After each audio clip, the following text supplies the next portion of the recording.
Have we lost our balls as a nation? Throughout history, this country has faced wars, pestilence, economic crises. Our national borders have been under relentless attack for centuries, most recently at the hands of Hitler in the 1940s, when German bombs rained over London. We've had centuries of grinding poverty, famine and deprivation.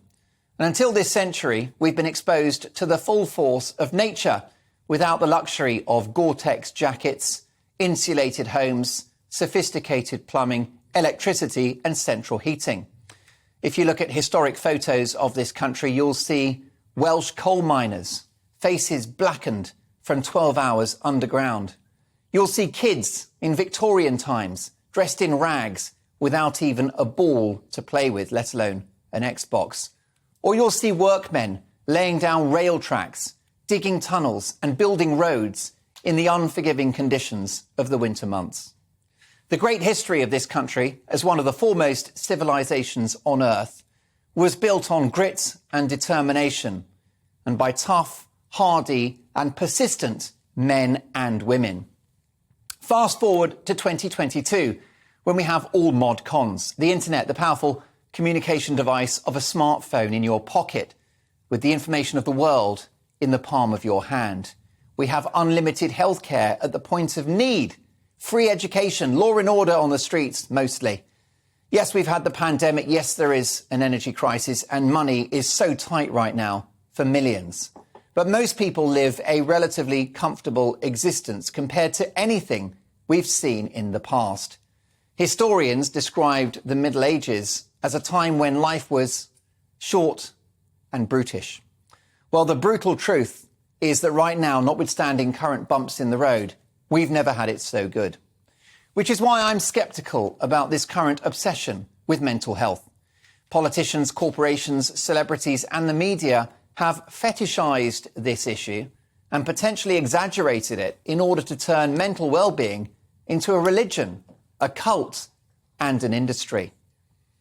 And who are these proponents of mental health? Well, you've got the likes of Prince Harry, the world's least happy millionaire, moaning about his terrible life as he rattles around his Montecito mansion, which boasts 16 bathrooms. We've had much the same from Prince William, now, of course, the Prince of Wales, who I do like, but who also plays the mental health card, even though he is the second most privileged human being in the country by definition, behind his father, the King. We've had Meghan Markle opening her heart about how no one asks how she's feeling. Now, mental health is, of course, very important. And if you're struggling, including men who tend to bottle things up, you should reach out, and help is there. A problem shared is a problem halved. The spiralling rates of male suicide are as troubling as they are devastating. So if you're in trouble, reach out, help is there. But it's my view that big campaigns like the World Mental Health Day, which we saw last month, are an opportunity for corporations in particular to show how sharing and caring they are. It's yet another example of virtue signalling, and I'm not convinced it helps anyone. In fact, I think that the opposite may be the case, with a generation of young people in particular now being told that they're victims, that their lives are terrible, and that bad mental health comes as standard. As a population, we're being infantilized by this cult of mental health into believing there's something wrong with us, even when there isn't. And it troubles me because it comes at the expense of serious mental illness, like bipolar disorder. Before people are told en masse that their mental health is so fragile, perhaps we should establish a few ground rules. Perhaps we should manage expectations about the challenges of life itself. By wrapping people up in cotton wool and effectively creating a sort of mental health hypochondria in which you just assume there's something wrong with you, we should explain to young people that, in fact, life is just difficult. It's not easy. There is pain. Negative emotions are like the weather. They come and they go. You have sunshine and you have rain. This rush to diagnose everyone as depressed has proved to be a money spinner for the pharmaceutical industry. My favourite people, as you know. You go to your GP saying that you're feeling down. What's the first thing they do? Reach for the prescription pad. In 1991, 3% of Americans had taken medication for depression in the last month. By last year, it was 23%, almost a quarter of all Americans medicated for depression.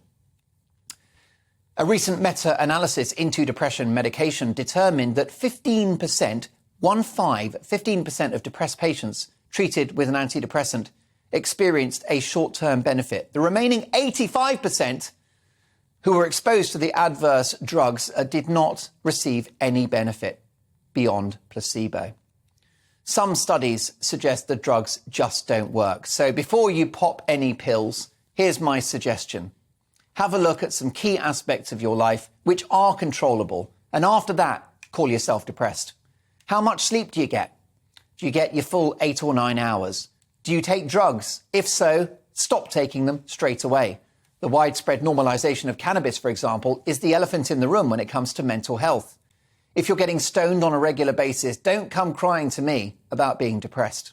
It's just the same with alcohol. Now, don't get me wrong, I love a beer, but alcohol, whether we like it or not, is a depressant. If you're drinking a lot and regularly, it will affect your mood. So ease up on booze, keep it occasional, or quit it altogether, and your mood will lift. Practical issues are intrinsically linked to mental health. So is your money situation in chaos? Are you struggling with that? No amount of medication from the GP will pay your credit card bill. Again, there are organisations that can help with that, so reach out.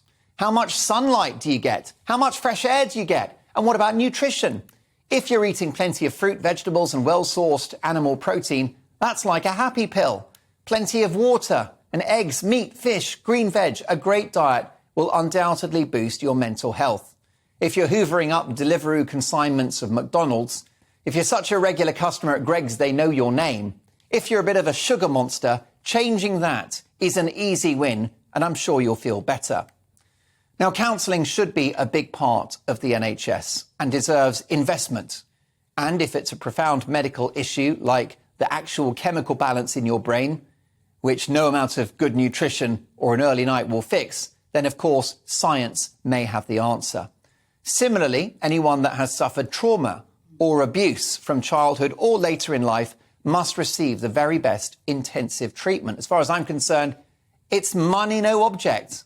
But we've got to stop telling everyone, particularly young people, that they're depressed even when they're not, that they're victims even when they're not. Life is the greatest blessing, the greatest privilege, the greatest joy.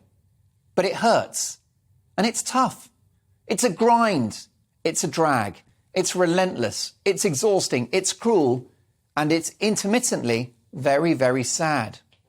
Rather than understanding and accepting that, we're burdened with crazily high expectations about how great our lives have got to be and how happy we've got to be all the time.